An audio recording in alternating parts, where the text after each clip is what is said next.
What makes a rapper truly great? Is it the wordplay, the flow, the delivery? The best rappers do all these things.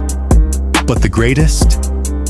They tell a story so real that you don't just hear it. You believe it. Because the best rappers? They don't just write stories. They bring you into a new reality. They will convince you they're kings, that they're untouchable, that their throne is undisputed. A rapper can convince you of anything. And for years, Drake did just that. Through hits, dominance, and undeniable numbers, he told us that he was the GOAT, that the numbers proved it, that no one could challenge him. And he could do this because for years he controlled this narrative, a narrative that no one truly challenged him on. And when someone finally did, he made quick work of them. His confidence soared, and that confidence, it led him straight to his downfall. Because in his next battle, Drake wasn't just in a fight, he was in over his head. Pusha T's The Story of Adidon, an insecure biracial rapper. A dying friend mocked, a secret child exposed, a crushing diss track. The first cracks in the foundation of Drake's kingdom. But it wasn't enough to end Drake's reign. He wasn't Ja Rule after 50 Cent. He wasn't MGK after Eminem. No, this was more like Jay-Z after Ether, heavily wounded, but still standing. But while Drake moved on, another rapper was watching. A rapper who would one day inherit this beef. But this rapper was different. He wasn't just looking to crack the foundation.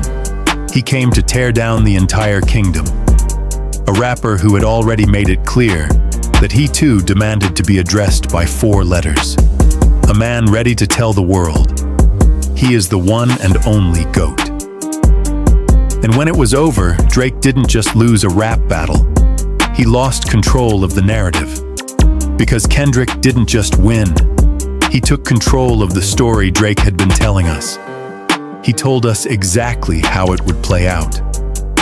As if he had already written the ending, the lies, the desperation, the silence.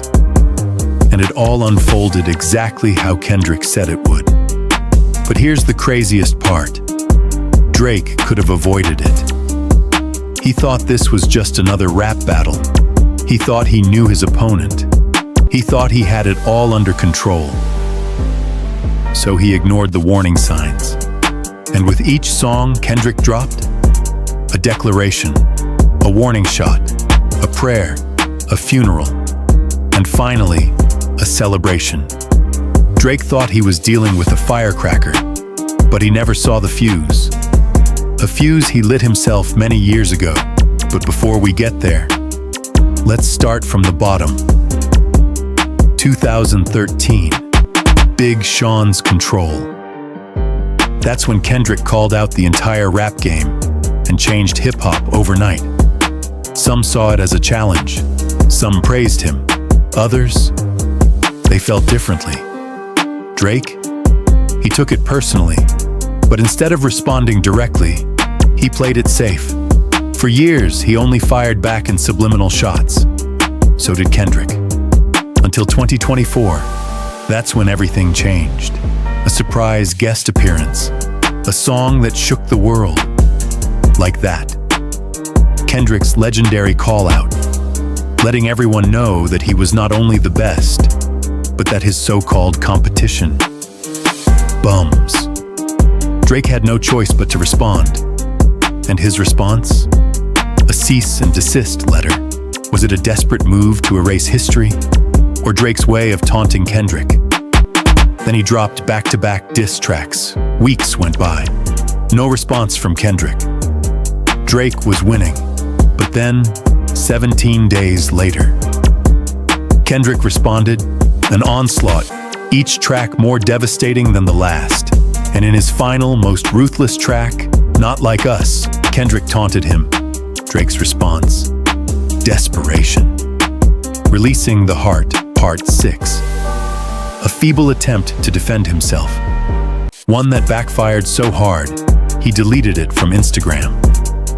Kendrick told us exactly how it would play out, as if he had already written the ending. And when a man like Drake loses control, he grabs at anything to take it back. A lawsuit, a desperate accusation, bots, sabotage, anything but accountability. The problem? There was no excuse left. And for the first time in his career, Drake lost the one thing he always controlled: his own story. No artist in history has ever responded to a rap battle like this. And no artist has ever lost one like this either. Meanwhile, Kendrick was on a historic run. At the Grammys, 5 awards. And it only got worse for Drake. A week after collecting 5 Grammys, Kendrick shut down the Super Bowl. Drake, nowhere to be found unless you happen to be in Perth, Australia, and at a Melbourne casino. His crew could be found looking as defeated as the Chiefs. Days later, Drake finally broke his silence. Not on Kendrick, not on his lawsuit, not on his biggest career loss. So what did he do? He took a petty shot at Serena Williams, a throwback photo of himself and Serena's sports agent, as if that could erase the fact that Serena was literally at the halftime show, crip walking all over his grave. Classic Drake, taking shots at an ex who moved on years ago. 5 days later, he responded again. This time, with an album, a full-blown R&B project, some sexy songs for you. It put up decent numbers, his first win in a terrible string of losses. On the album, he threw shots at Joe Budden, Future, and Metro Boomin. But what about Kendrick? For that, he went back to his old, desperate ways, singing. A weak subliminal aimed at Kendrick's dense, lyrical music. But at least he finally listened to Kendrick's advice. After all, Kendrick said it himself in Euphoria. And just like that, yet another Kendrick lyric aged like fine wine. Drake still put up big numbers with his album, proving he's far from done as an artist. To his core audience, he will always be their GOAT. And they will argue that Drake has and always will continue to rack up streams, break records, and dominate the charts. But none of it matters anymore. Because the best rappers? They aren't just chart toppers, they are storytellers. And when a story is told well enough, you don't just hear it, you believe it. And that was Drake's downfall. He thought he was the master manipulator, the master storyteller. But this is what happens when you go against a man who knows your story better than you do. A man whose story you can't tell because his story was already written. And the difference between the two stories? The truth.